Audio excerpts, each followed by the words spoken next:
One policy China के बारे में दोस्तों आप लोग को तो पता ही होगा। उनका ये मानना है कि तिब्बत, ताइवान और जिनजियांग ये तीनों के ऊपर उसको मिला के वो एक ही चाइना बनाना चाहते हैं। उसको वो वन चाइना पॉलिसी के नाम पे बुलाते हैं। और दोस्तों चीन में हर तरह के लोग रहते हैं। कुछ लोग चीन में धर्म के ऊपर आधार करके अपना कम्युनिटी बनाए हैं। कुछ लोग अपना कुछ फेस अपीयरेंस को देख के भी डिफरेंसेस है, उसके आधार पे भी डाइवर्सिटी है चीन पे। अगर चीन कोलैप्स होगा तो इसका वजह से ये डाइवर्सिटी ही होगा। और 1950 में उनका ये मानना है कि आज का सोवियत यूनियन काल का चीन है। आपको तो पता ही होगा सोवियत यूनियन में तो बहुत सारा डाइवर्सिटी थी, इसलिए उसको अमेरिका ने गेम करके उसको तोड़ दिया। तोड़ने का कारण ये था जो डाइवर्सिटी बहुत ही था।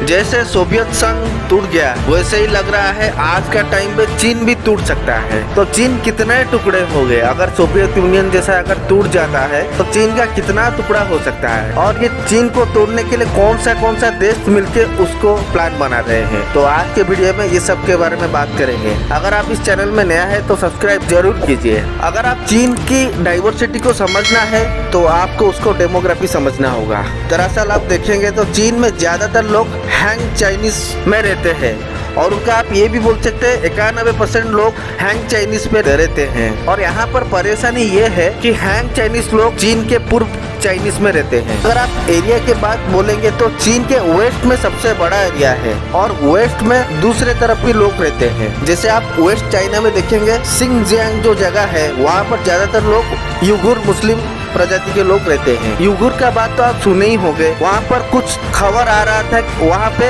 युगुर मुस्लिम का नरसंहार हुआ। वहाँ पर उनका मस्जिद तोड़ देने से लेके मस्जिद को टॉयलेट बनाने तक वहाँ पर सब चाइना ये सब चीज करता है। और ये देखते ही वो युगुर मुस्लिम लोग चीन के कम्युनिस्ट के पार्टी से तंग आ गए हैं और वहाँ पर धर्म की आजादी के लिए वही से बहुत सारे मांग निकल के आ रहा है। और ये भी कारण हो सकता है कि चीन टुकड़े बनने के लिए वो युगुर मुस्लिम का हाथ भी रह सकता है। अगर आप देखा जाए तो सिंगजियांग में वो अपना मिलिटेंट फोर्स भी बना चुके हैं और वो फोर्स चाइनीज सिक्योरिटी को टक्कर देने के लिए अपने आप को दिन पर दिन डेवलप कर रहा है। अगर आप देखा जाए तो वेस्ट चाइना का जो सिंगजियांग जो जगह है वो भारत की लद्दाख के बहुत ही पास में है और चाइना तो भारत का शत्रु है। अगर इन सिंगजियांग को वो जो युगुर मुस्लिम को अगर भारत सपोर्ट करके भी वहाँ पर भारत अपना युद्ध में सपोर्ट दिखा सकती है। अगर आप देखा जाए तो सिंगजियांग का जो लोग है वो उनका ईस्ट तुर्किस्तान देश बनाने का दावी भी कर रहे हैं। वैसे अगर आप देखा जाए तो सिंगजियांग का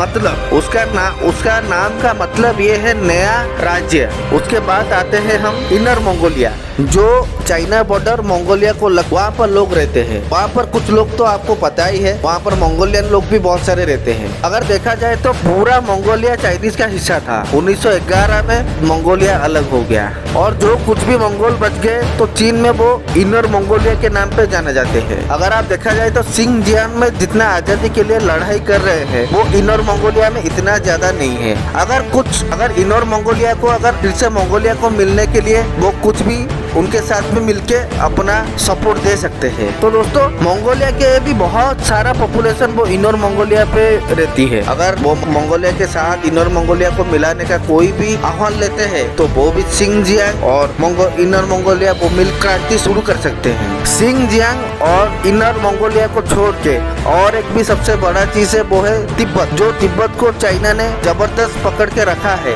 वो तिब्बत अलग होने के लिए भी बहुत सालों से अपना कोशिश कर रहा है और वो अलग होने के लिए अपना मांग भी बहुत जोर शोर से कर रहे हैं। अगर आप देखा जाए तो चीन के तिब्बत को 1950 मसीहा में चीन ने अटैक करके उसके कंट्रोल में ले लिया था और उसके बाद दलाई लामा तिब्बत छोड़ के भारत आ गए। तो दलाई लामा किसका नाम नहीं है, जैसे हम लोग का क्रिश्चियन में पोप होते हैं, हम लोग का शंकराचार्य होते हैं, मुस्लिम में मौलवी होते हैं, वैसे ही उनका दलाई लामा होते हैं। तो वो भारत में शरण लेने के लिए आए थे और उनका ये मानना है कि दलाई लामा पुनर्जन्म लेंगे और दलाई लामा तिब्बत को वो एक ही दलाई लामा शासन कर रहे हैं। तो चीन को अगर तिब्बत को पकड़ना है तो दलाई लामा को ही पकड़ना पड़ेगा।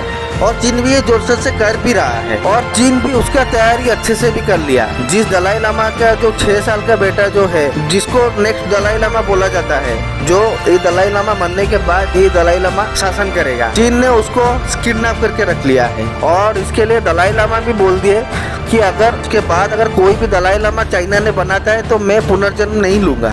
जो भी मेरे बाद जो दलाई लामा आएगा वो पूरा फेक ही होगा, तो आप उसको मत मानिए। और उसके बाद ऐसा भी हो सकता है कि वो सेपरेट होने के लिए बहुत सारा क्रांति चला है। और हाँ, भारत भी बोल सकता है कि हमारा गलती हो गया था, जो तिब्बत को हम लोग के साथ मिलाए नहीं, तो अभी वो गलती हम सुधारेंगे, तो ये भी हो सकता है। और उसके बाद आता है नंबर मकाओ की। मकाओ में रहने वाले मंचूरिया के लोग भी हैंग चाइनीज से भी खुश नहीं हैं और उनको ये लगता है कि चाइनीज कम्युनिस्ट पार्टी में जो हैंग चाइनीज की जो सदस्यता है वो ठीक ठाक नहीं है, वो अपने हिसाब से ही काम करती है। अगर आप देखा जाए तो हैंग चाइनीज छोटे से जगह पे रहते हैं लेकिन पूरी देश को वो शासन कर रहे हैं, उनके वजह से ये लोग भी खुश नहीं हैं। और बहुत सारे क्रांति भी हो चुकी है वहाँ पर। मंचूरिया को चीन से अलग करने के लिए भी बहुत सारे क्रांति वो चलाए हैं। अगर आप देखा जाए तो मकाओ में बहुत सारा पैसा है और ये पैसा गैम्बलिंग से आता है। और जहाँ पर देखेंगे तो मंचूरियन से लेके और भी जो जगह है चीन में, वहाँ पर